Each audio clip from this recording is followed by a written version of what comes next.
上一條片我哋講咗糖尿病嘅禍根，今日就講個好消息，5個救命嘅降糖食材，血糖克星。第一係蕎麥，日本人早就識得食蕎麥，屬於全穀雜糧，升糖指數低，佢入邊嘅纖維同抗氧化物質好豐富，消化得慢，血糖自然平穩啦。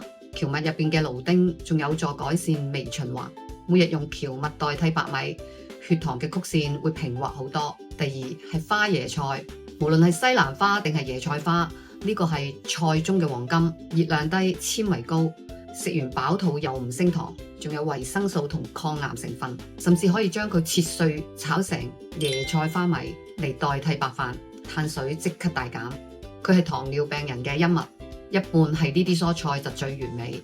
第三係豆類，豌豆、鷹嘴豆、扁豆呢啲低 GI、高纖維、高蛋白，蛋白質同纖維會延慢糖分嘅吸收，食完飯就唔驚血糖飆升啦。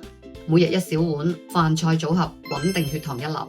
第四係青椒，睇落少少甜，但係碳水好低，唔會升糖，仲有超級嘅維生素 C， 比檸檬仲多，仲有抗氧化作用。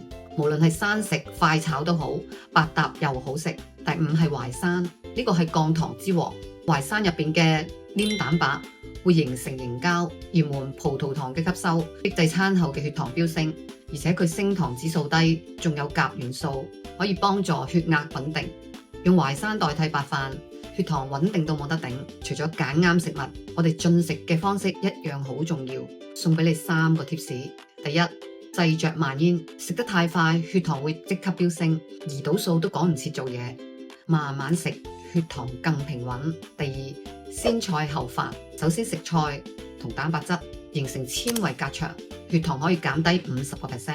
最後再食少少澱粉，幫我哋維持新陳代謝同埋情緒穩定。第三係多樣均衡，控糖唔係淨係食幾樣嘢，係越多顏色越好。糖尿病唔可怕，可怕嘅係用錯方法。一個人減重好孤單，不如加入我哋嘅代謝重啟班，同我哋一齊食出健康。想知道點樣開始？留言開始或者直接私信我，帶你無痛改善體質。記得 share 俾朋友，一齊學識健康飲食，穩定血糖啦！關注迪安，一齊身心健康生活。